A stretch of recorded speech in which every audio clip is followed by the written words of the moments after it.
Pronto. Tá começando a gravação. Ok. Bom, então, a gente está tratando das questões de como vai funcionar o curso. Então, vai começar, em primeiro lugar, com a questão da frequência. Não vai ter frequência, exatamente como era no EREA. A avaliação se dá através do seminário e se dá através daquelas perguntas que acompanham as aulas assíncronas, ok? Então, cada aula assíncrona tem uma, duas ou três perguntas, não são nada demais, são coisas que tem no próprio texto. Vocês têm duas possibilidades em relação ao seminário. Então, primeiro, vai fazer o seminário em grupo. Nós podemos colocar grupos de até 8 pessoas, né? E aquele que não puder, por alguma razão, não puder entrar no grupo e fazer o seminário, não tem problema nenhum, a gente vai fazer gravado. Grava, coloca suas ideias sobre o livro e me manda, tá? Me manda no dia da apresentação, não é depois, é no dia da apresentação. Quanto às perguntas, vocês têm duas possibilidades. Uma possibilidade é ir fazendo o questionário, né? E a outra possibilidade é me entregar no dia 3 de 10. Dia 3 de 10 pode entregar todo ele, tá? Então, são as duas possibilidades. Uma, ou vão fazendo na aula, vão me entregando, ou no dia 3 de outubro. Professora Jane. Oi. Essas perguntas podem ser respondidas num Word ou tem que ser num Acrobat PDF? O arquivo tem que ser em Word ou PDF? Não, pode ser em Word, pode ser em PDF. Só vou pedir para vocês o seguinte, até porque vocês não vão conseguir responder no Moodle. Mas não é problema do Moodle, é problema de deficiência dessa que você fala mesmo. Então, vou pedir para vocês assim, ó, me respondam através do e-mail, tá? Sempre que eu mandar um e-mail para vocês, eu vou botar embaixo o meu e-mail e embaixo o meu WhatsApp. Pode ser qualquer um dos dois, tá? Professora, eu tenho uma dúvida. O que seria objetivamente para a senhora? Para responder objetivamente, mas tipo, não sei quanto que seria isso. Tá, deixa eu te explicar. É assim, ó. Tu me pergunta assim, quando a senhora nasceu? E aí eu vou explicar que no dia que eu nasci, aconteceu... Olha que lindo! Que amor! Aconteceu...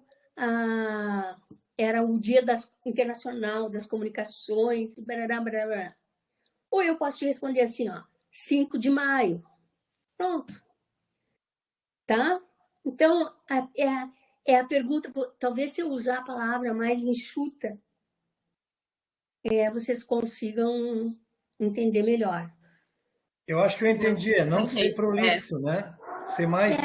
Não vamos fazer uma monografia a cada vez. Direto, né? Direto, é isso aí, tá? Não vamos fazer uma monografia cada vez, até porque o objetivo não é esse, é ser bem enxuto, tá? Bom, evidentemente que tem que ter uma possibilidade de recuperação, né?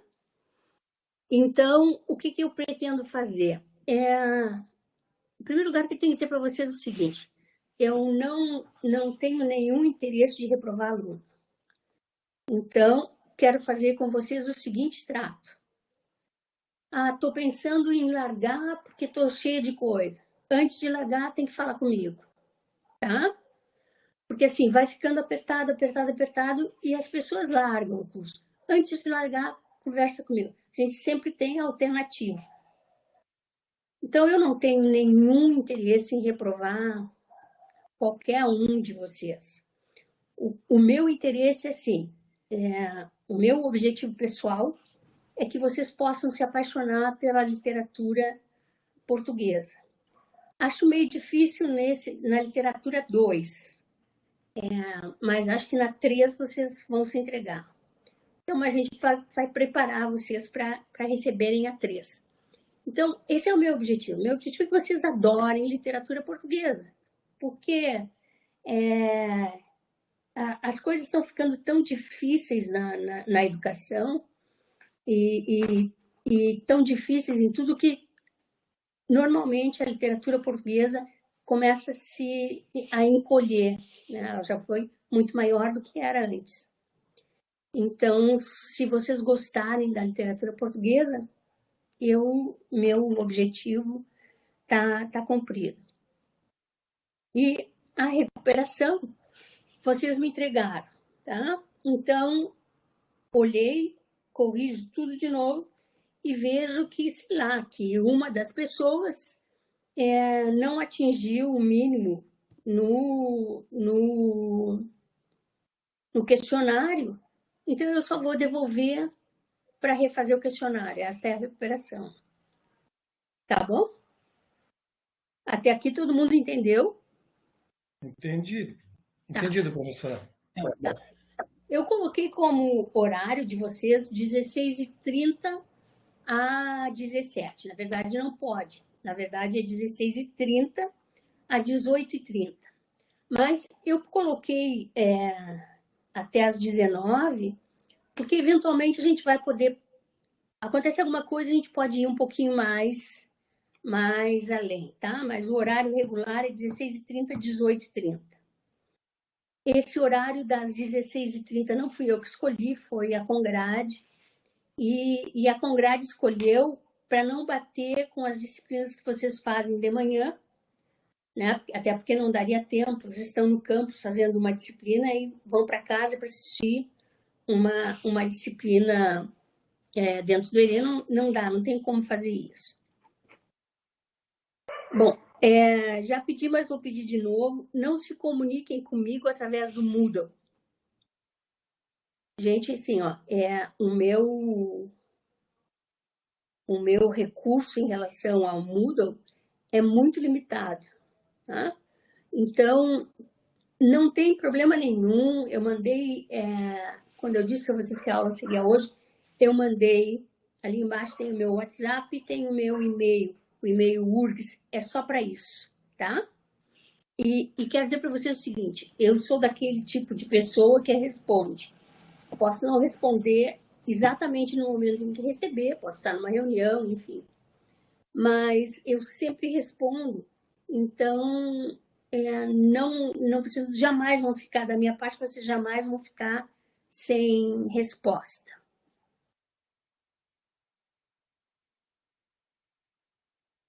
Bom, com relação aos grupos, acho que vocês já poderiam ir escolhendo lá no Moodle, ir escolhendo os grupos e vão me mandando, tá? Não deixem para a última hora.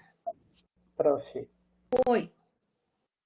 Foi dado um documento do Docs em que lá os nomes no semestre que eles querem, que depois posso mandar para você e-mail se situa. Uhum. Pode, eu estou recebendo já a inscrição dos grupos. Então, eu hoje de noite vou colocar lá no Moodle grupo 1, grupo 2, grupo 3, grupo 4, e aí vocês vão se localizar melhor, tá bem?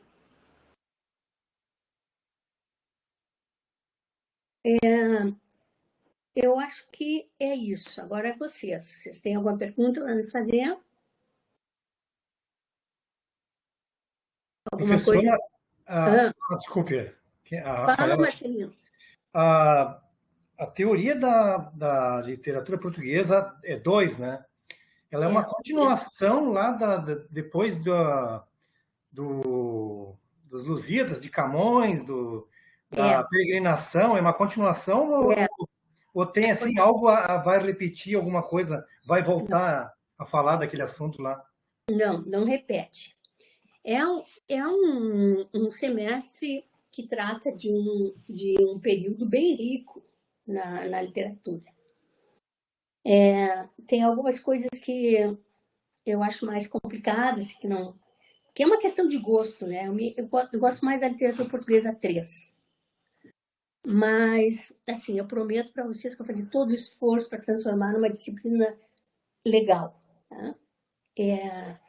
Eu já mexi um pouco, tirei algumas coisas que eram excesso, para deixar aquilo que a gente tem que saber mesmo. Então, assim, sei lá, a literatura freirática. Bom, eu vivi bem até agora sem saber o que é isso. Então, isso não faz falta. Então, tinha uma série de coisas pequenininhas e que não cabiam. Não cabiam, então dei uma limpada legal para tornar mais dinâmica, tá? Mesmo vocês vão ver que quando a gente passar pelo barroco e quando a gente passar pelo neoclassicismo, vai ser muito rápido, não é aquela coisa de vamos ler, não, vai ser o que a gente precisa. Tá? E aí, sim, a parte mais interessante é do romantismo, do realismo, aí a gente aprofunda mais. Tá bem? Muito bom. Tem alguma coisa de classicismo também? Tem, é o neoclassicismo. Neoclassicismo. Neoclassicismo ou arcadismo. Muito tá? bom. Não é a literatura clássica lá do Renascimento dos Lusíadas. Ok, obrigado, professora. Prof, outra pergunta que Sim. fizeram em relação à estrutura do seminário. O que você vai ter ele seja? Então, eu vou mandar para vocês um roteiro de seminário. E aí, ele já vai estruturado, já fiz o roteiro para cada um dos temas, vocês não vão ter dificuldade nenhuma. Ok? Eu vou mandar um roteiro. Mais alguma pergunta, gente? Acho que não. Então tá. Bom, o período que a gente vai estudar nesse semestre é um período bastante longo. Ele é muito longo, na verdade, porque ele começa com o Barroco, né, em 1580. Depois vem o Arcadismo ou Neoclassicismo, em 1756, e aí essa era, que se chama Era Clássica, vai até 1825 com a publicação do poema Camões, que o Almeida Garrett é que publicou. Vocês viram que eu digo Garrett? Tem uma tendência de chamar Garret e etc. A gente faz um afrancesamento do nome do Garrett. Mas ele mesmo diz assim, escrevo com 2 T's para que se pronuncie pelo menos um. Então é Garrett mesmo, tá? Bom, então assim, a gente tem o classicismo que começa em 1580 e vem até 1825 com a publicação do poema Camões, e depois de 1825 inicia a Era Moderna, até porque o poema Camões é que dá início ao romantismo em Portugal. Então, a Era Moderna de 1825 a 1915 é bastante tempo. Em 1915 a gente tem aí a publicação da revista Orfeu, que marca o início do modernismo. Então, a gente vai estudar na Era Clássica, são duas, né? Era Clássica e Era Moderna.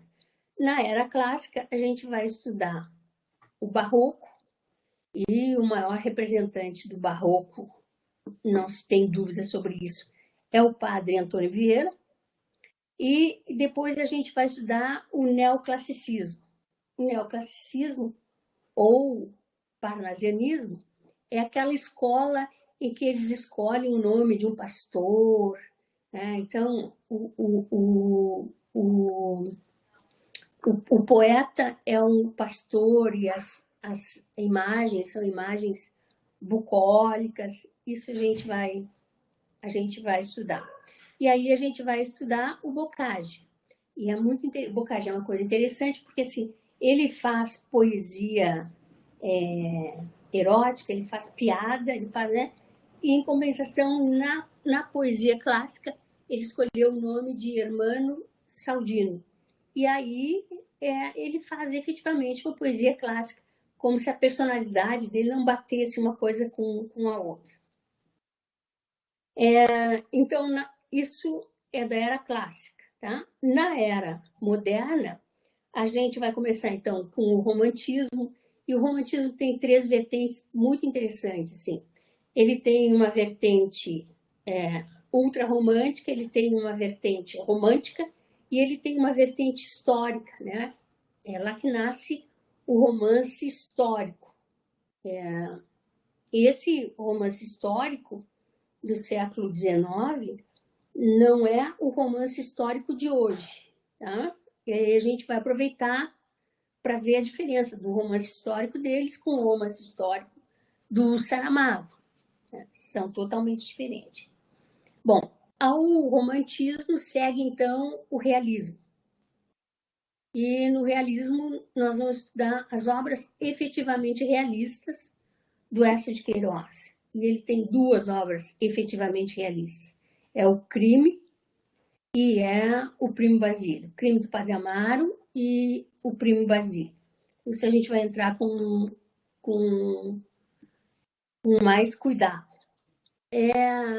Depois a gente vai entrar no simbolismo, e o simbolismo prepara a virada do século. Né? O simbolismo é aquele movimento que não vê a realidade, porque atrás da realidade existe todo um mundo de símbolos. E o agente para chegar a esses símbolos é justamente o sonho.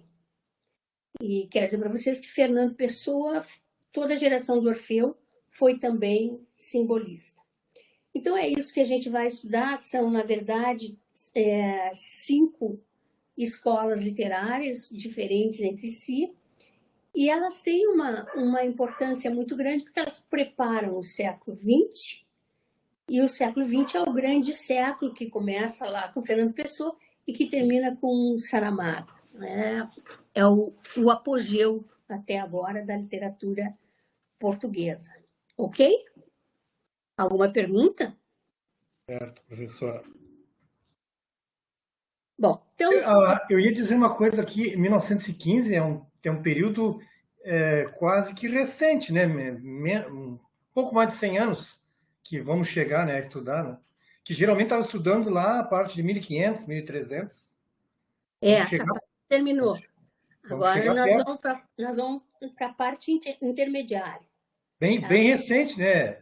Teoricamente, 100 anos não é nada, né, na literatura. Não é nada, Mas aí, assim, ó, é legal porque prepara vocês para a próxima, que é o máximo. É o momento em que a literatura portuguesa passa a ser uma literatura de ponta na Europa. E continua sendo. A Europa, a literatura portuguesa tem uma literatura de ponta, os novos escritores, novíssimos escritores, fazem uma literatura absolutamente fantástica, né? Walter Ugumãe, Gonçalo Tavares, então tem muita coisa muito legal que vem por aí, tá? Então, vamos falar um pouco sobre o Barroco. E para falar do Barroco, a gente tem que entender que o Barroco acontece no Brasil justamente na época do ciclo do ouro. Né? É um movimento rico em dinheiro. Tanto que o maior representante do barroco na arquitetura e na escultura não é outro senão o Aleijadinho, né? Em Minas Gerais. E Minas Gerais é o centro do barroco no Brasil. Então, o barroco, na verdade, ele começa exatamente quando acontece da capital do Brasil, porque ela era até aquele momento sediada em Salvador, e a partir de um determinado momento ela vem para o Rio de Janeiro.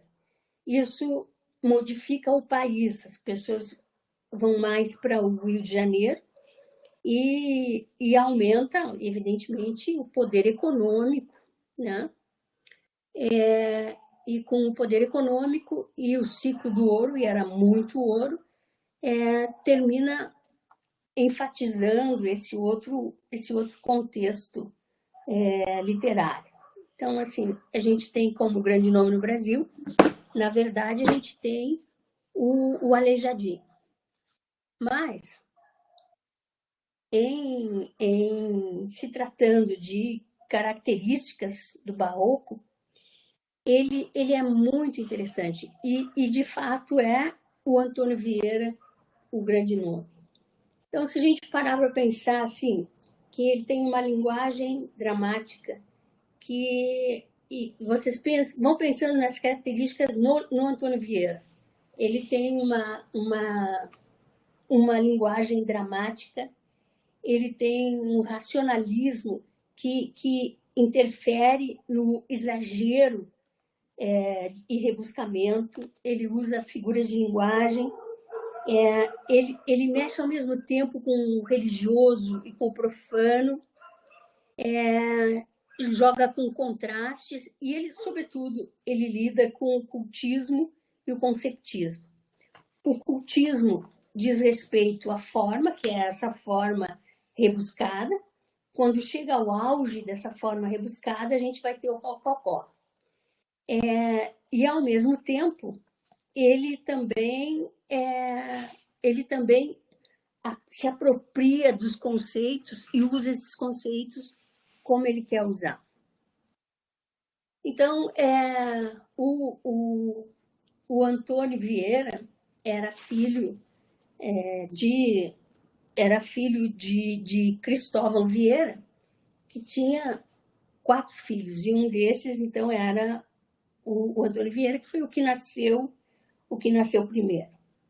E o pai dele, então, serviu na Marinha Portuguesa e foi escrivão da Inquisição. Vem para o Brasil em 1614, e aí o Antônio Vieira resolveu entrar na Companhia das Índias, na Companhia de Jesus, como noviço. Não era assim, não tinha ainda chegado a uma situação de padre. Ele entra como noviço e pouco tempo depois, exatamente 1 ano depois que ele está no Brasil, acontece a invasão holandesa em Salvador. E ele vai para o interior da capitania e aí começa, ele se torna o maior protetor dos índios. Ele foi, o sermão dele, muitas vezes ele faz um uso político do sermão, e quando ele faz o uso político do sermão, ele vai contra a igreja e ele vai contra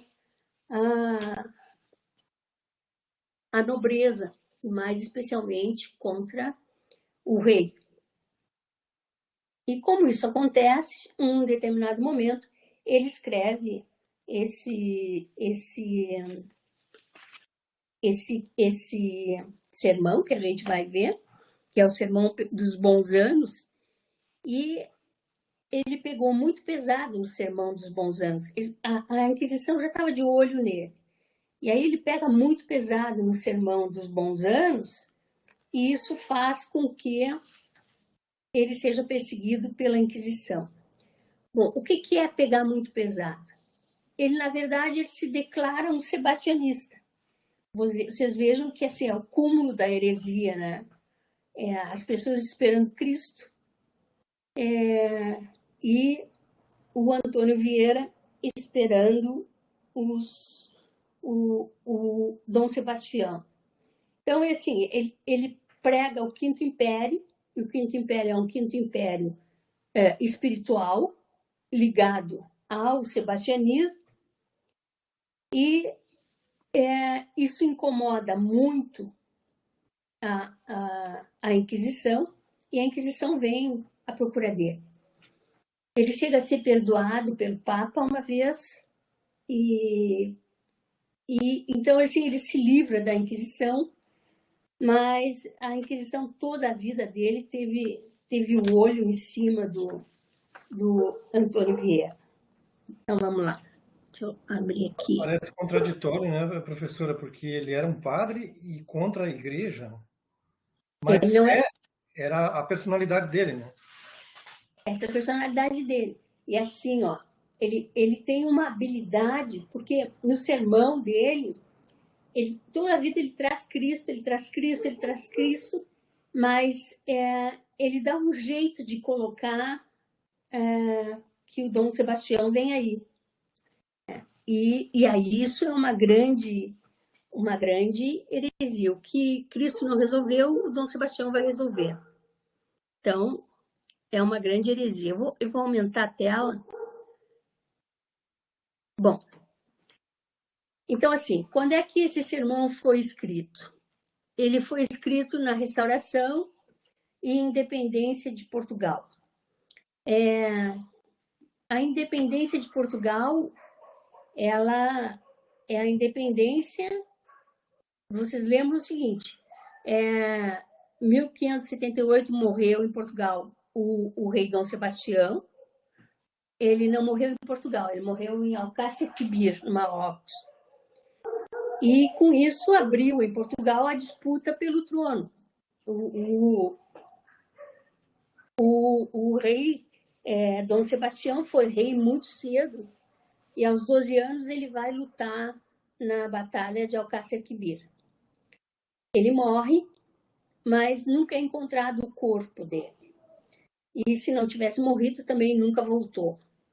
Então, como ele não deixou, ele era um menino, ele não deixou herdeiros ao trono, abre-se uma disputa e termina ganhando, então, o rei Filipe II, que assumiu o trono português com o título de Filipe I, e aí ficou um grande reino, um grande reinado na União Ibérica.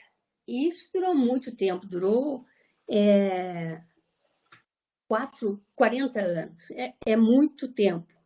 Então, quando a gente fala na restauração e independência de Portugal, nós estamos falando de quando Portugal conseguiu retomar o império para si mesmo. Eu deixei isso aí, vai levar vocês diretamente ao padre Antônio Vieira. Então, agora vou diminuir aqui, se eu consigo. Isso. Bom, então, assim, o Sermão dos Bons Anos.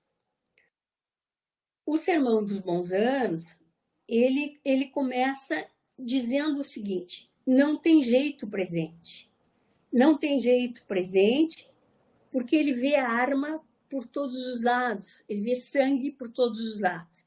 Então, ele termina jogando para o futuro uma visão de prosperidade, e não quando ele escreve o sermão.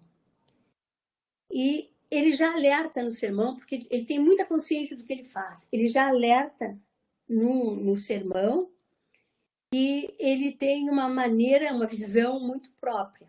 Então, ele diz assim: na minha opinião, cresce ainda mais essa dificuldade, porque isso de dar bons anos entendo diferente da maioria que comumente se pratica no mundo. Os bons anos não os há quem os deseja, senão quem os assegura. Ele começa falando sobre os bons anos, ele problematiza os bons anos, ele fala sobre a Guerra da Restauração, e ele está justamente na época da Guerra da Restauração. E ele diz assim: e como a guerra e a felicidade são dois acidentes, como a fortuna e Marte são dois árbitros do mundo tão inconstantes. Como poderei eu seguramente prometer bons anos a Portugal, em tempo que o vejo por uma parte com as armas nas mãos e por outras mãos cheias de felicidade? Se apelo pelo Evangelho, também parece que promete ameaças, mais que esperanças. Então, o Evangelho promete mais ameaças do que esperança, porque nos aparece nele um cometa abrasado e sanguinolento. E os cometas dessa cor sempre foram fatais aos reinos formidáveis e às monarquias. Então, ele já começa o sermão dos bons anos, ele já começa jogando a felicidade para o futuro, e isso ele é muito esperto, até porque não há possibilidade de futuro no momento em que a gente está na guerra da restauração, na guerra em busca da independência em relação à Espanha. Eu por lá vou pegar uma outra parte. No capítulo 2, ele diz assim: entrou Cristo no mundo a reduzi-lo com o nome de Salvador e Libertador, que isso quer dizer Jesus. Pois para que esta apelidada liberdade não a possa julgar alguém por invenção, a obra humana seja profetizada e revelada primeiro por um ministro da providência divina. O que ele está dizendo é o seguinte: veio Cristo e o Cristo falhou, né? E assim ele segue essa primeira parte. O primeiro capítulo e o segundo capítulo são isso. É um momento em que ele vê todas as dificuldades que tem pela frente. Até o início do capítulo 3, portanto, os dois capítulos 1 e 2, a gente tem o fim do introito, né? Todo o sermão tem um introito. Então, ele faz essa introdução, preparando aqueles que estão ouvindo através do introito para o que vem depois. E aí ele começa dizendo o seguinte: o que aqui pondera e sente muito a piedade dos santos, principalmente São Bernardo, é que, nascido de 8 dias, sujeitasse o Senhor aquele corpozinho tenro ao duro golpe da circuncisão.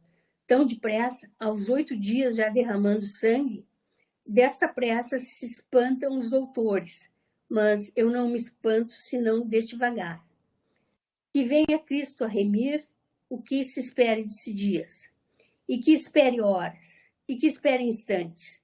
Quem cuida que é pouco tempo, 8 dias, mal sabe o que é esperar pela redenção. Então, ele está lançando aqui uma espécie de um desafio ao Cristo, né? Então, se Cristo diz que vem a tirar os pecados, a remir os pecados, por que tem que esperar? Ele dá 8 dias para o Cristo voltar. E ele continua falando sobre essa questão, e ele vai adiante e diz assim: e se 8 dias de esperar pela redenção e ainda 3 dias é tanto tempo, quanto seria ou quanto pareceria, não 3 dias, nem 8 dias, não 3 anos, nem 8 dias, senão 60 anos inteiros nos quais Portugal esteve esperando sua redenção debaixo de um cativeiro tão duro e tão injusto. Quer dizer, o que seria 8 dias para esperar se eles tiveram que esperar tanto tempo para começar a guerra da redenção? E é interessante porque, assim, ele critica, mas ele sempre traz Deus para o sermão, ele sempre traz Cristo para o seu sermão. E ele tem uma parte, agora no capítulo 4, que ele diz assim: e depois de assim remido, depois de assim libertado Portugal, que lhe acontecerá? Será vencida a conquistada a África. O Império Otomano cairá sujeito e rendido a seus pés. A Casa Santa de Jerusalém será finalmente recuperada. E por coroa de tão gloriosas vitórias, ressuscitará a Idade Dourada. Haverá paz universal no mundo, ditosos e bem-aventurados os que virem. Então, é isso que ele prevê. Terminada a guerra, vai ter o Quinto Império. O que é o Quinto Império? O Quinto Império, que depois vai ser usado pelo Fernando Pessoa. Fernando Pessoa é um adepto do Padre Antônio Vieira. O Quinto Império é um império espiritual. E nesse império espiritual, Portugal vai comandar o mundo, porque Portugal é um país escolhido, ungido por Deus, né? Então, ele vai dominar o mundo. A igreja portuguesa vai ser a grande igreja de todo o mundo, não vai ser em Roma, vai ser em Lisboa. E, mais ainda, Portugal vai dominar o mundo. A raça que vai trabalhar com isso, que vai encontrar com o Quinto Império, é uma raça lusa. Ele quer uma raça pura lusa. Tá? Bom. Então, até aqui, o senhor Frei Gil profetizando. De sorte que, assim como antes da redenção houve suspirar e gemer, assim depois da redenção haverá possuir e gozar. E assim como os suspiros e gemidos duraram por tantos anos, assim as felicidades e bens permanecerão sem termo e sem limite. O muito que Deus, que não custe pouco, e era justo que a tanta glória precedesse tanta esperança, e que quem havia de gozar sempre suspirasse muito. Lusitânia é a gente escolhida. Então, ele diz o seguinte: de propósito, reparei nelas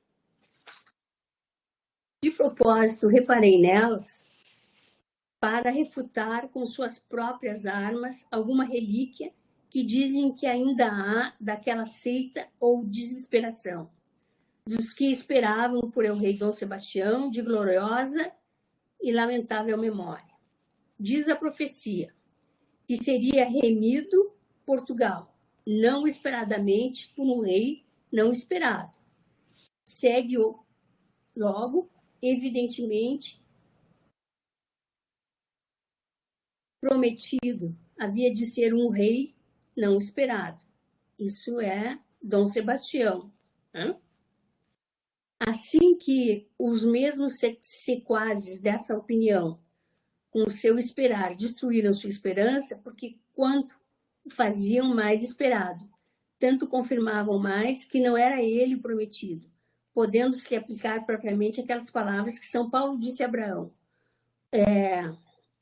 que creram em uma esperança contrária à sua mesma esperança, porque pelo mesmo que esperavam, tinham a obrigação de não esperar. Então, Deus fez Portugal esperar tantos anos pela regeneração. Então, aí ele termina anunciando na Idade Dourada Dom Sebastião. Bom, como é que ele vai fazer para escapar, então, à Inquisição? Ele compara o Dom Sebastião com Cristo. Nem mais nem menos Portugal, depois da morte de seu último rei, buscava-o por esse mundo, perguntava por ele, não sabia onde estava, chorava, suspirava, gemia, e o rei vivo e verdadeiro deixava-se estar encoberto e não se manifestava, porque não era ainda chegada a ocasião. Ora, quem é o encoberto em Portugal? É o rei Dom Sebastião.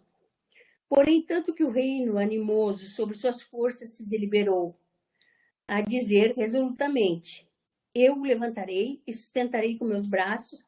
Então se descobriu o encoberto Senhor. Porque então era chegado o tempo, dizendo-nos aos portugueses o que diz São Gregório, que disse Cristo a Madalena, manifestando-se, reconhecei por rei, a quem vos reconhece por vassalo. Então sim e não antes. Então sim e não depois, porque aquele rei, e não outro, era o tempo oportuno e determinado de dar princípio à nossa redenção.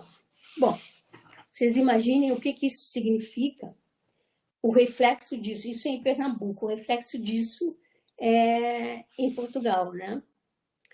O padre Antônio Vieira compara Dom Sebastião a Cristo, e ele espera Dom Sebastião, não Cristo.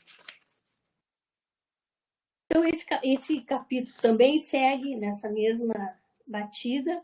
No capítulo 6 tem a peroração, que é a conclusão. E ele, então, ainda fala do Dom Sebastião. Se os corações puderem discorrer sensivelmente, quanto melhor falaram nesse passo, do que os poderá copiar a língua. Isso que Tertuliano disse pelo primeiro libertador do gênero humano. Pudéssemos nós dizer com ação de graças pelo segundo libertador de Portugal, o qual, nessa felicíssima e verdadeiramente real ação, mostrou bem quanto mais estimava o nome de piedade que o título de majestade, pois, convidado tantas vezes para a grandeza, rejeitou generosidade e o cetro.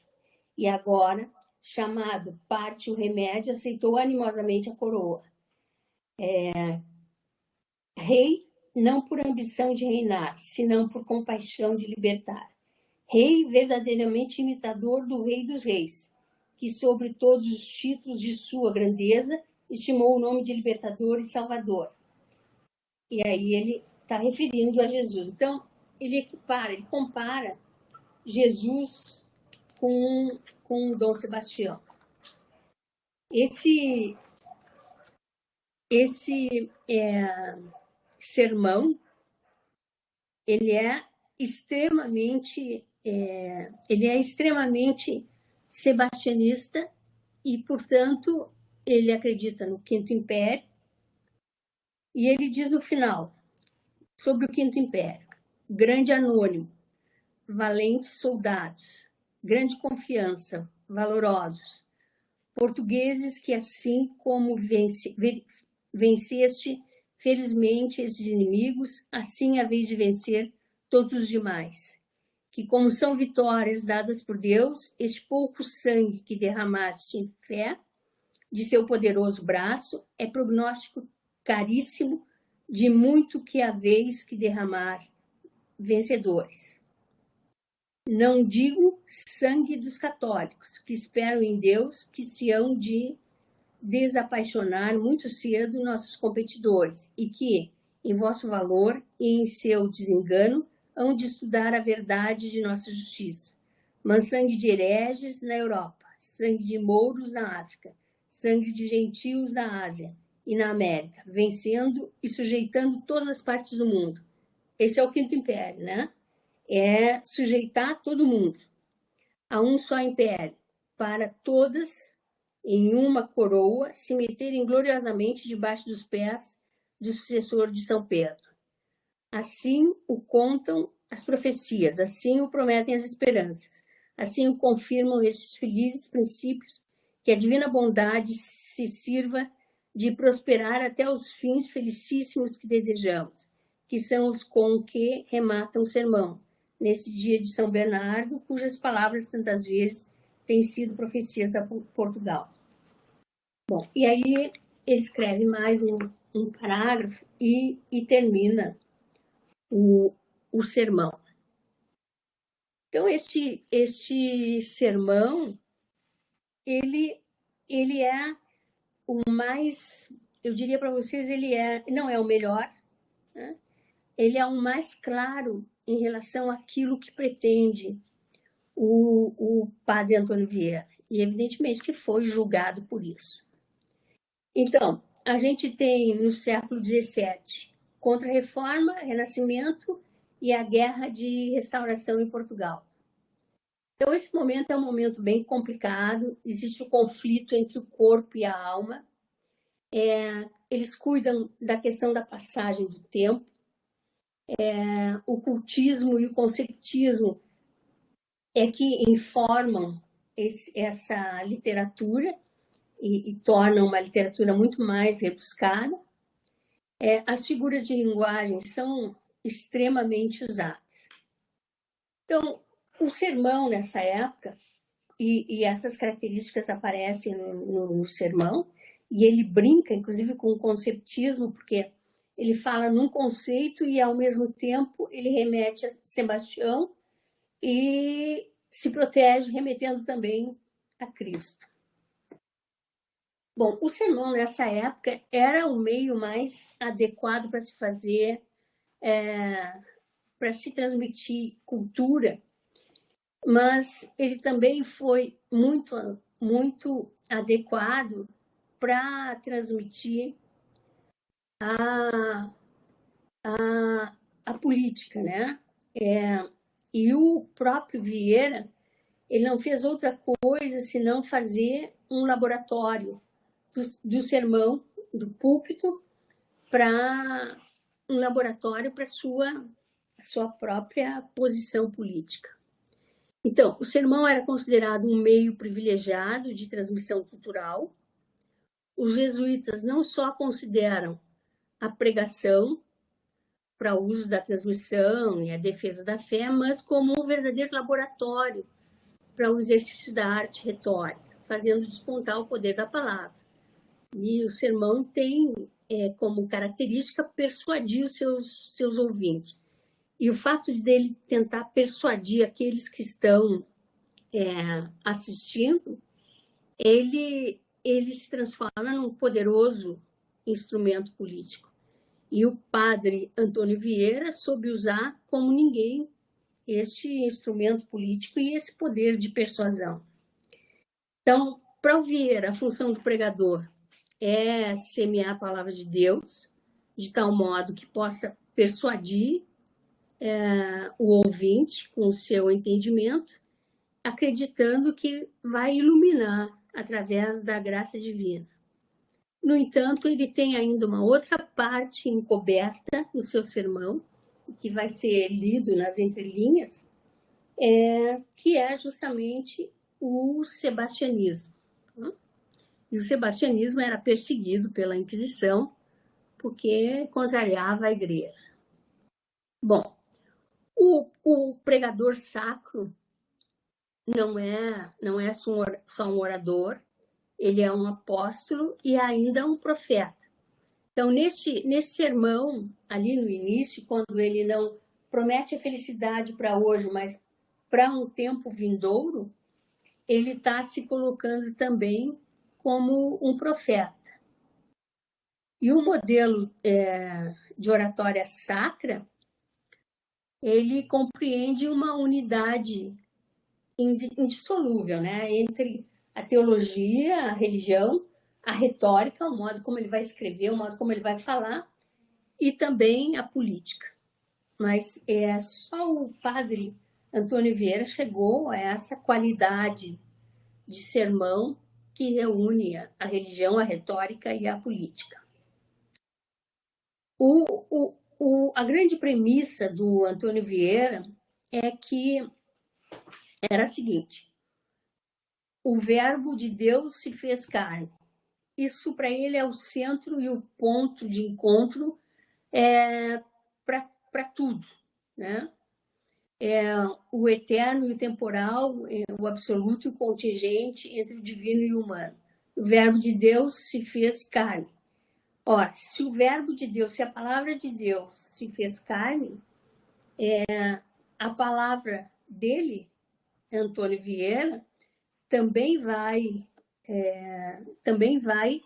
influenciar aqueles que ouvem. Você quer a minha luz aí? Obrigada. O Vieira ordena o sermão segundo um modelo tradicional sacramental, né? E daí se supõe que Deus, nas formas de existência do universo criado, ele vai ser cantado, ele vai ser chamado pelo padre. Mas, por outro lado, é preciso dizer que faz dentro de um princípio orientador, que é aquele da encarnação. A encarnação vamos dizer, ele tem o vetor é a encarnação, né? E quem encarnaria era Dom Sebastião. Então, o centro e o ponto de encontro entre o absoluto, contingência, divino e humano. No caso do orador sacro, as consequências são que esse deve procurar imitar a forma de ação de Cristo, o Filho enviado e do Pai.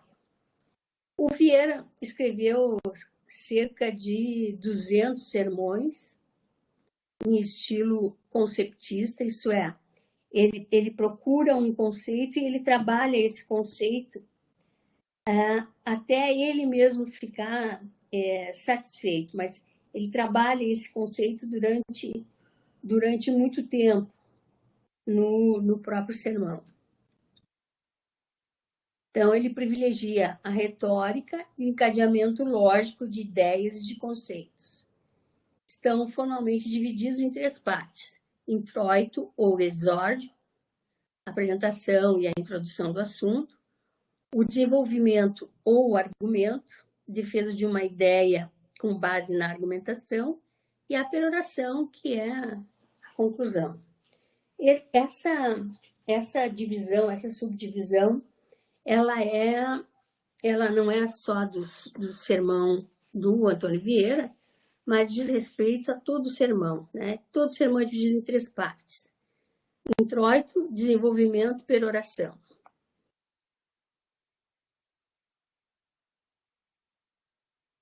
Então, o Sermão dos Bons Tempos, ele é dividido em 8 capítulos. O introito, ou introdução, ele coloca, então, o assunto que ele vai desenvolver. Então, o assunto que ele vai desenvolver é os bons anos para o futuro, né? Porque ele não vê a possibilidade de bons anos quando Portugal está, inclusive, numa guerra. O desenvolvimento ou argumento é a defesa que ele faz desses bons anos, e aí ele introduz o Dom Sebastião. E a peroração, ou parte final, ele compara o Dom Sebastião a Cristo para conseguir fugir, por exemplo, da Santa Inquisição, o que não consegue. Então, aqui eu botei, a análise do sermão é o texto que está em PDF para vocês. E terminei escolhendo as etapas mais representativas do messianismo e do sebastianismo. Por quê? Todos nós sabemos que o Vieira foi o maior em termos de sermão. Todos nós sabemos que ele utiliza uma linguagem rebuscada. Todos nós sabemos, enfim, nós sabemos tudo do Vieira. E vocês, inclusive, acho que estudaram na literatura brasileira, o padre Antônio Vieira.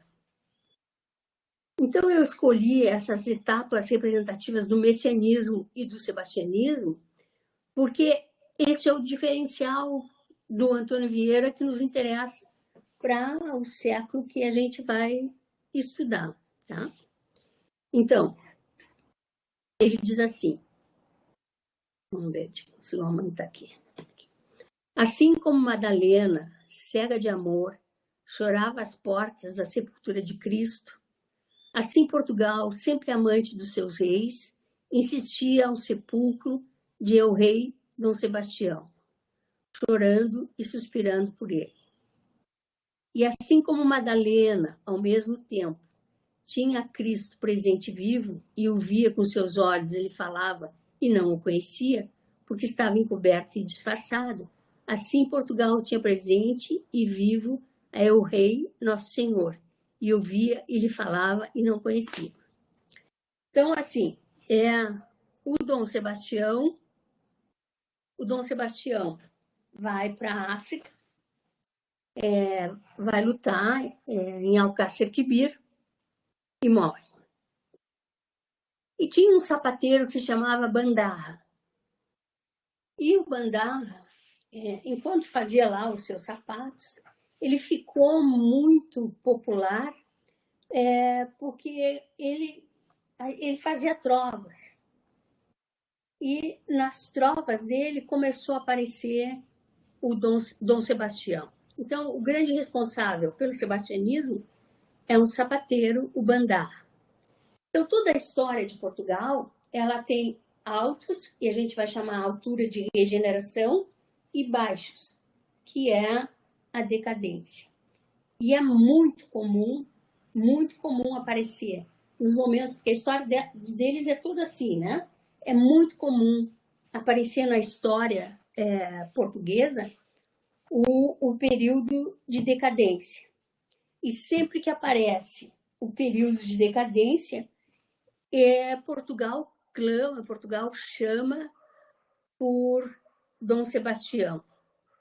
E o que o padre Antônio Vieira está fazendo é simplesmente isso, ele está comparando Dom Sebastião a Cristo. Tudo bem, a gente espera Cristo vivo e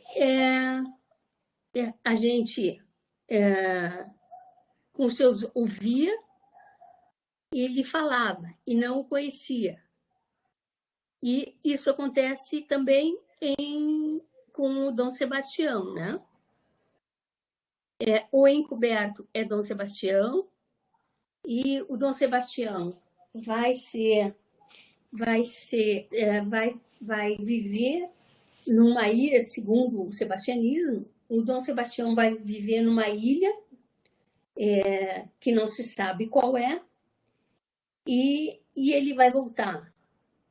Não só o padre Antônio Vieira anuncia que ele vai voltar, como o Fernando Pessoa, na mensagem, ele diz que o Dom Sebastião vai voltar.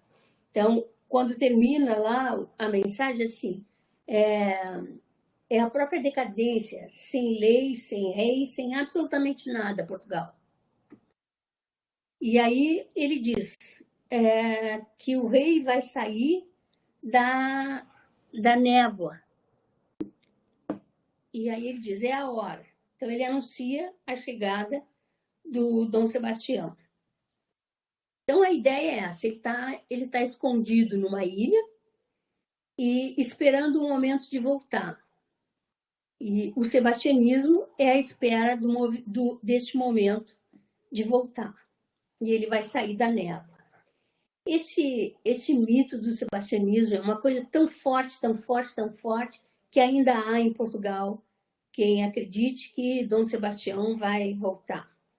E ele é tão absoluto na crença popular que Portugal viveu 48 anos na ditadura. E aí, de noite, a Revolução dos Cravos, em 74, e de manhã, Portugal, que dormiu na ditadura na véspera anterior, Portugal acorda já na democracia.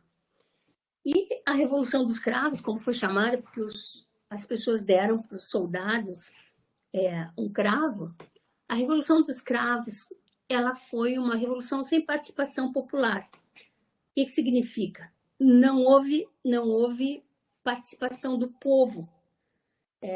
Ela foi uma revolução feita pelos capitães. Ela foi feita nos quartéis, né? E aí eles vêm, os carros vêm de guerra, os tanques vêm todo para Lisboa. Então o povo português dormiu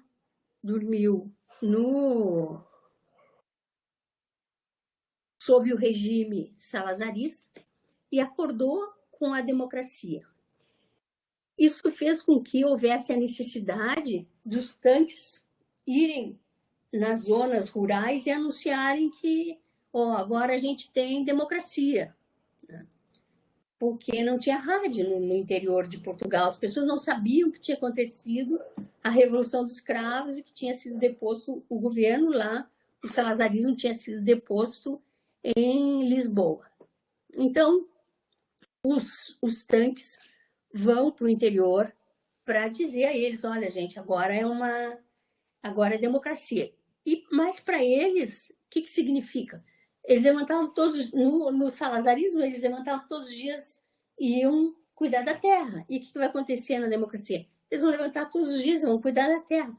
Pouco se importou o povo com isso, não tinha grande interesse nisso. O interesse vem vindo aos poucos. E se esperava que a geração de 50, a geração que era uma geração extremamente criativa, Augusto Abelaira, o José Cardoso Pires, e esses autores iam abrir as suas gavetas e ia sair maravilhas. E isso, absolutamente, isso não acontece. Um pouco como aqui também. Quem deu conta do fim da ditadura, ou quem lutou pelo fim da ditadura, foi a música, não foi a literatura. A gente tem pouquíssimas obras e mais atuais do que o tempo em que foi vivido.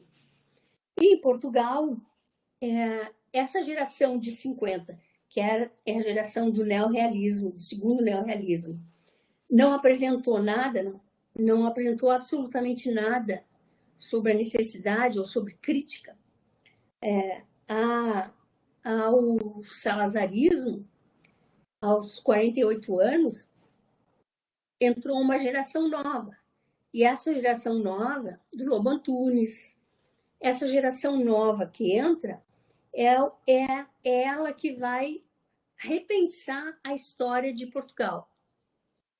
Então, assim, Lídia Jorge, José Cardoso Pires, Faria, toda essa geração desse momento é uma geração que vai pensar, Teolinda Gerson, é uma geração que vai pensar no que Portugal fez, ou seja, o que Portugal fez nesses 48 anos. Portugal criou o salazarismo criou uma imagem que é uma imagem absolutamente idealizada de Portugal. Portugal foi durante 48 anos o grande conquistador. Portugal era a terra dos mitos, né? Portugal deu ao mundo um império e foi o último império a se desfazer. E Salazar, durante toda a vida, lutou porque ele queria um império que não se dissolvesse. E esse império ia do Minho ao Timor, bem do norte até ao Timor-Leste, que chegou a ter a sua fase de pertencimento a Portugal. Ora, a Revolução dos Cravos, a primeira coisa que ela faz é discutir essa identidade. Essa identidade é nossa, nós somos realmente conquistadores, nós somos realmente um grande império. Bom, e aí é que entrou a literatura, com essa outra geração. E uma das primeiras coisas que essa literatura fez foi tentar tirar a importância do mito do sebastianismo. Porque sempre que Portugal estava em decadência, ele ficava inerte. Por quê? Porque Dom Sebastião viria, né? Então, o olhar de Portugal era todo ele voltado para trás, para o sebastianismo. Então, essa literatura da repensagem, ela começa a destruir o mito do sebastianismo. Mesmo assim, e eu já disse isso para vocês agora, mesmo assim, ele permanece. E se vocês querem saber uma grande curiosidade, é que é que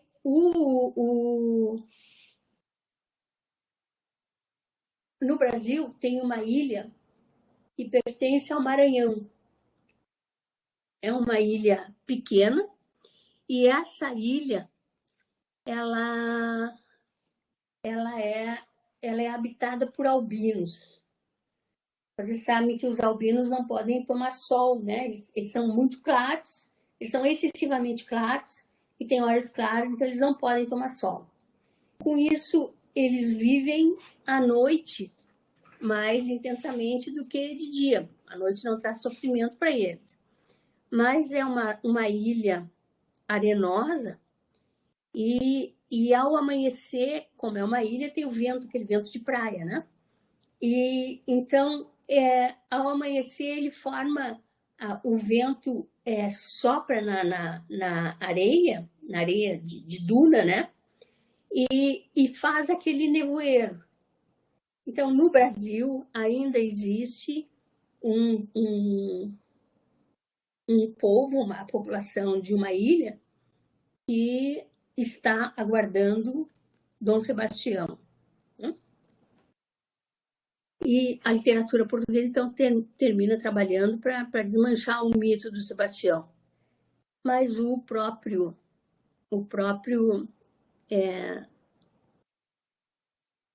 Vieira, ele ainda acredita na volta do Dom Sebastião, e mais do que acreditar, ele termina influenciando os tempos futuros. E os tempos futuros, por exemplo, é lá em 1915, no modernismo, quando o Fernando Pessoa escreve o poema épico moderno, que é Mensagem. Então, lá na Mensagem, vocês vão ler que o Fernando Pessoa se coloca ele mesmo como uma espécie de mensageiro. Ele é o mensageiro de Dom Sebastião. E o mito, então, isso no início do século XX, ele acredita no mito. E o mito é realmente muito forte. Diz ainda Vieira, nem mais, nem menos Portugal, depois da morte do seu último rei. Buscava-o por esse mundo, perguntava por ele, não sabia onde estava, chorava, suspirava, gemia, e o rei vivo e verdadeiro deixava-se estar encoberto, e não se manifestava, porque não era ainda chegada a ocasião. Porém, tanto que o reino animoso, sobre as suas forças, se deliberou a dizer resolutamente, eu o levantarei e sustentarei com meus braços, então se descobriu o encoberto Senhor, porque então era chegado o tempo. Então, assim, na verdade, para o Vieira, para que esse tempo chegue, é preciso que o povo português decida comandar o seu próprio destino. E no momento em que o português decidir comandar o seu próprio destino, vai chegar, sim, o tempo. Não esqueçam que a gente tem aí, nesse período aqui também, as invasões holandesas. Diz ainda o Vieira, da mesma maneira se deu princípio a redenção e restauração de Portugal, em tais dias e em tal ano. No celebradíssimo de 40, porque esse era o tempo oportuno e decretado por Deus, e não antes, nem depois, como os homens quiseram. Então, o grande problema do Vieira foi ser um sebastianista, e ele tem influência direta no Fernando Pessoa. Perguntas, gente? Professora, ele tinha o padre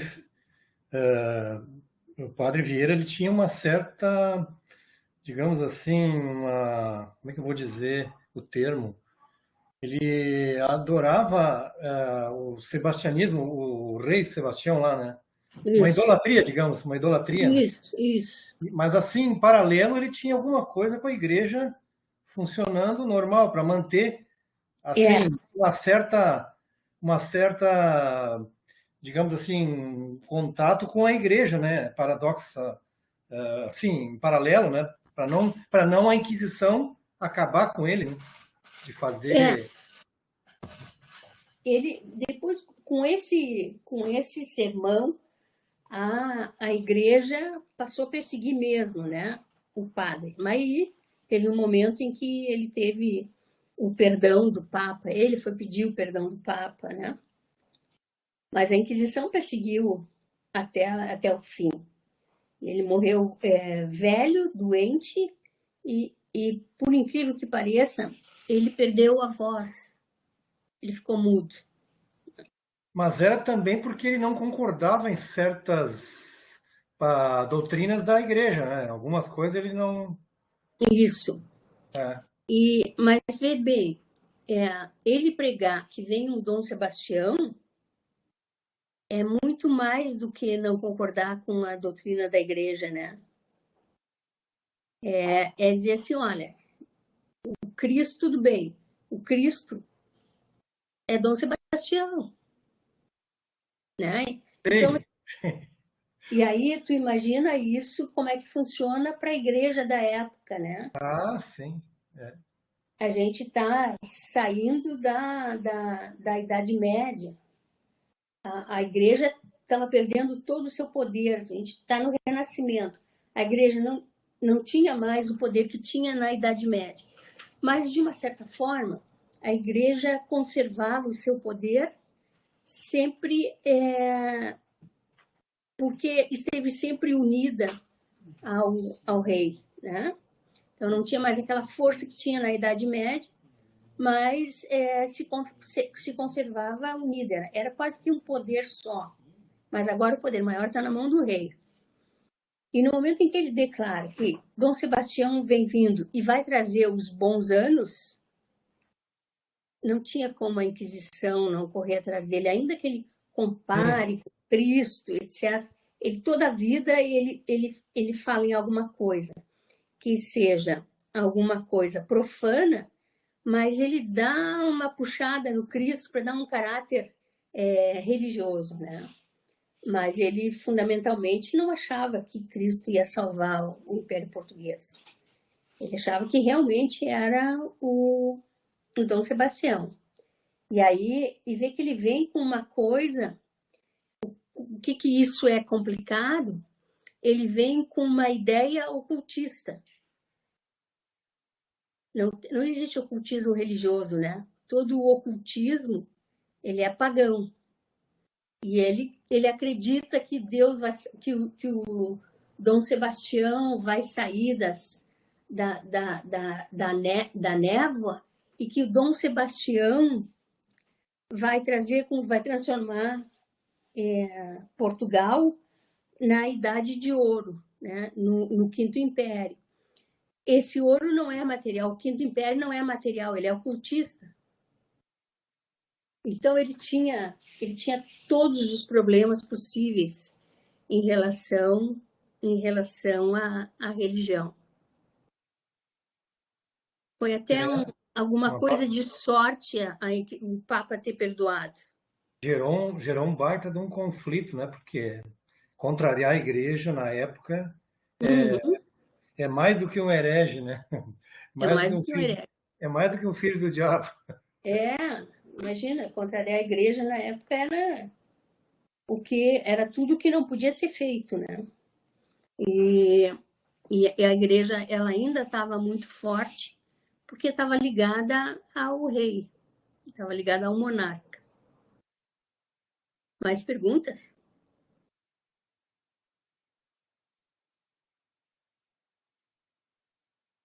Eu vejo aqui uma certa, não sei se eu vou dizer paralelismo, mas assim, que é como o Camões fazia nos Lusíadas, ele também, só que ele criou lá um deus, eu acho que foi Baco, para contrariar. Agora, lá não foi a igreja, eu acho que lá ele contrariou, ele falava mal dos portugueses pelo Baco, né? E aqui o padre usa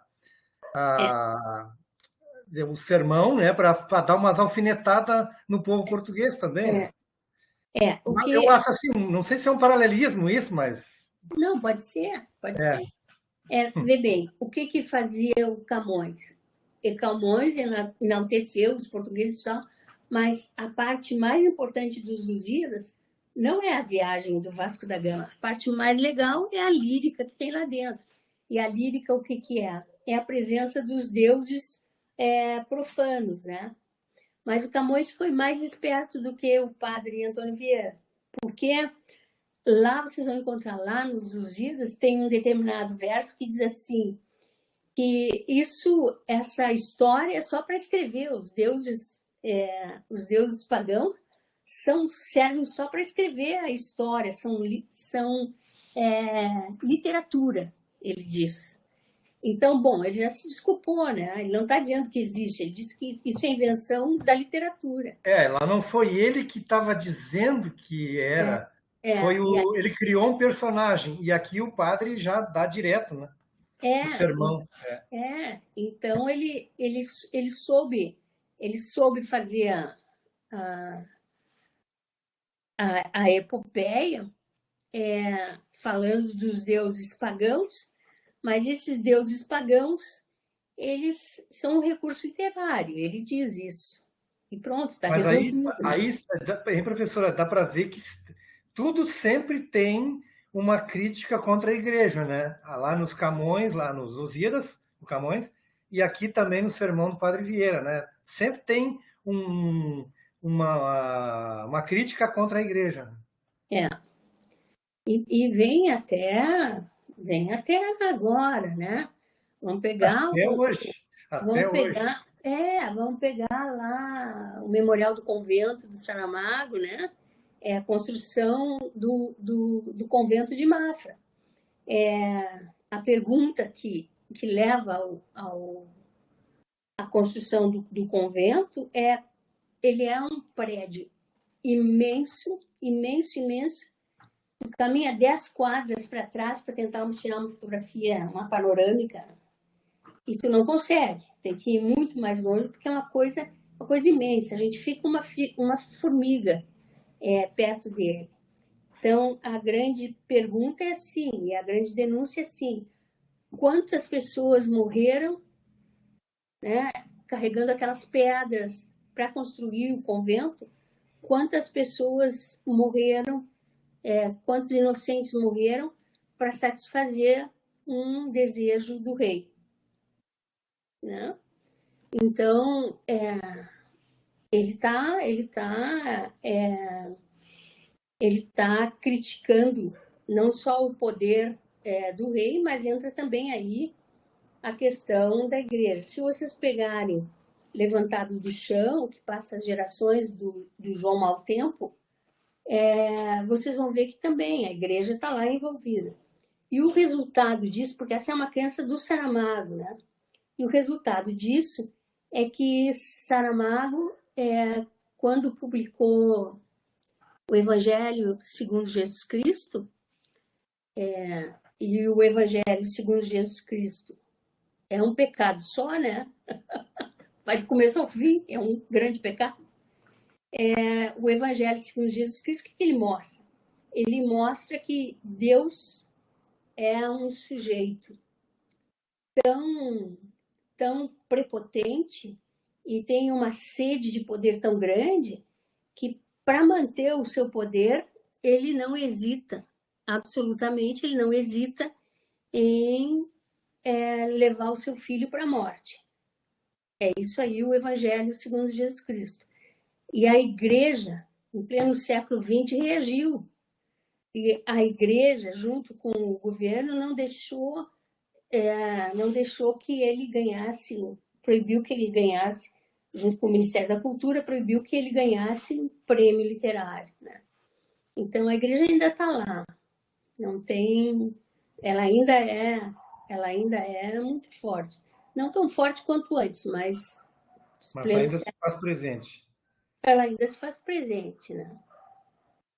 E aí, como ele era um sujeito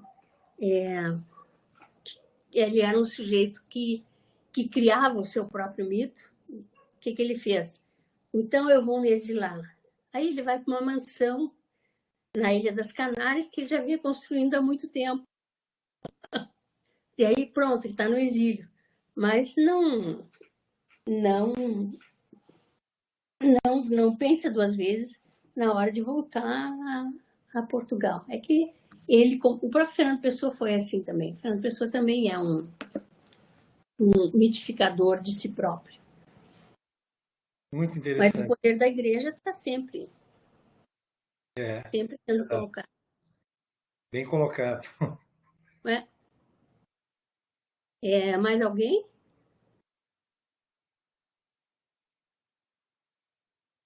Professora, tem algumas mensagens no chat, eu não sei se está aparecendo. Tá, vou abrir aqui.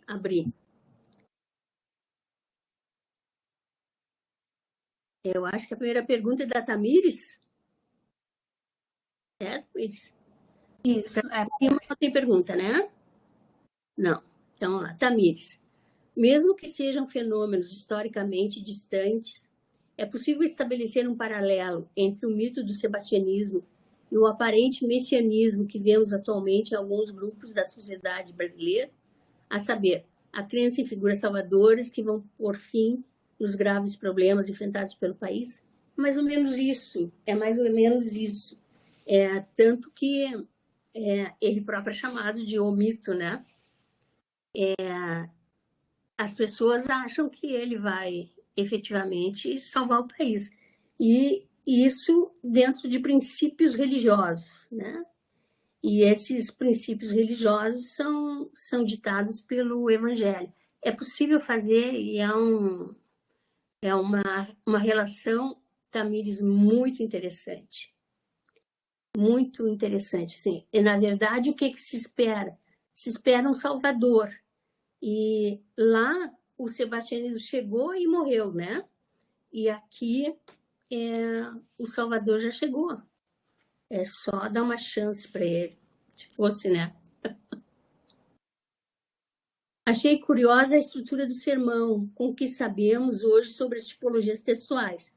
Fica claro que é um texto com o objetivo principal de convencimento dos leitores. Poderia ser óbvio, mas só agora me dei conta. Todos os sermões, todos eles têm a mesma estrutura, né? O introito, depois o desenvolvimento e depois a peroração. Então, no introito, ele introduz o assunto e a forma como o Vieira faz é muito interessante, porque ele já introduz de uma forma polêmica. A introdução dele não é assim, vou falar sobre este assunto. Não, a introdução dele vou falar sobre esse assunto, mas ele já começa com uma análise de contraponto. O desenvolvimento remete para outros tempos, né? Porque agora quando ele chega no desenvolvimento, é que ele chega no objetivo mesmo dele, né? No objetivo real. E depois, então, a conclusão que se chama peroração. Isso é o sermão, eu te diria assim, o mais tradicional. Não tem mais tradicional do que isso. O sermão tradicional é exatamente isso. E se vocês quiserem ler os outros sermões do padre Antônio Vieira, dá para baixar uma coleçãozinha assim, que já caiu, o Vieira já caiu em domínio público. Então, tem uma coleção, Nossos Clássicos. E essa coleção é muito interessante, tem um estudo muito forte, muito bem construído, muito bem estruturado, muito bem respaldado em teoria, que abre os escolhidos daquela coleção. Nossos Clássicos tem um só do padre Antônio Vieira, dá para baixar na internet. E tu vai chegar às mesmas conclusões. Fica muito clara essa divisão do sermão. E também assim, acho que ela é curiosa, porque o que a gente sabe hoje de textos, vou falar em textos literários, não vou falar em textos de sermão ou não literários. Mas o que a gente sabe é assim, ó, a crônica trata do dia a dia. Ok, todo mundo foi, né? O conto apresenta um número reduzido de personagens, apresenta um número reduzido de ação, né? E isso é o conto. Mas a partir daí tu não tem mais o que dizer. Porque novela, tudo bem, é maior que o conto, menor do que o romance. E romance quer dizer para vocês que jamais foram criadas regras para o romance. Tudo que vocês chamarem de romance é romance. Tudo que o autor chamar de romance é romance. Não tem regras. Romance não tem regras. Então, assim, ó, regras mesmo tu vai encontrar no sermão, nem na crônica. Tu pega uma crônica que seja uma crônica, digamos, uma crônica lírica e que tenha como personagem o eu, é muito difícil uma crônica lírica se diferenciar de um conto que seja um conto intimista. Então, se tu chamar de crônica, é crônica. Se tu chamar de conto, conto. E a outra dificuldade é assim, ó, não foi estabelecido o número de páginas para ser uma novela. E eventualmente eu posso ter um conto maior, com um número reduzido de personagens que participam da ação, mas com um número maior de personagens que existem para dar vida àqueles que participam da ação. Aí como é que tu diferencia de uma novela? A Tânia Falaschi, que vocês nunca ouviram falar, é uma das escritoras mais importantes do Rio Grande do Sul. Ela teve, na década de 70, seu ápice, né? Eram os dois grandes escritores da década de 70, era a Tânia e o Caio. E a Tânia escreveu um livro de contos que se chamava 35º Aniversário de Inês. E o 35º Aniversário de Inês não é um conto, é uma novela. Então, é muito difícil. Regras mesmo, tem o conto, se a gente quiser, e tem características próprias à crônica, mas não raras vezes a crônica se confunde com o próprio conto. O resto não foi estabelecido. Rafaela, foi claro? Sim, sim. E sim, o objetivo principal é o convencimento. Por isso que eles jogam tanto com uma linguagem mais rebuscada, eles vão e fazem a volta, eles usam a linguagem rebuscada, eles usam um estilo mais trabalhado e, sobretudo, eles trabalham muito fortemente a retórica. A retórica tem que ser para convencer.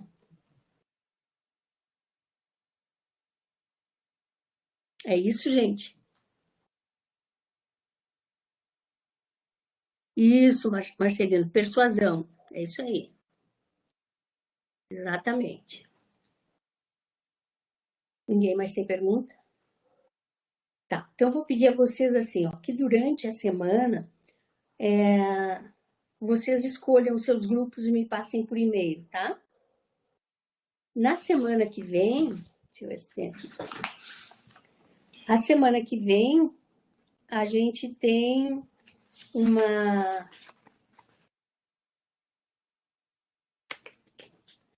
Na semana que vem, a gente tem uma aula assíncrona, né? Então, vocês vão trabalhar e eu não disse para vocês, no momento que vocês trabalham com a aula assíncrona, eu vou estar sentada aqui. Alguma dúvida que vocês tiverem, é só falar, não tem problema nenhum. Tá bem? E certo. a gente vai, vocês vão seguindo lá direitinho o que está no... Deixa eu pegar aqui o plano. Cronograma? Isso. Estou pegando aqui o cronograma. Qualquer dúvida, mandamos e-mail, professora? Sim. Tá, legal. Eu também vou me comunicar com vocês por e-mail.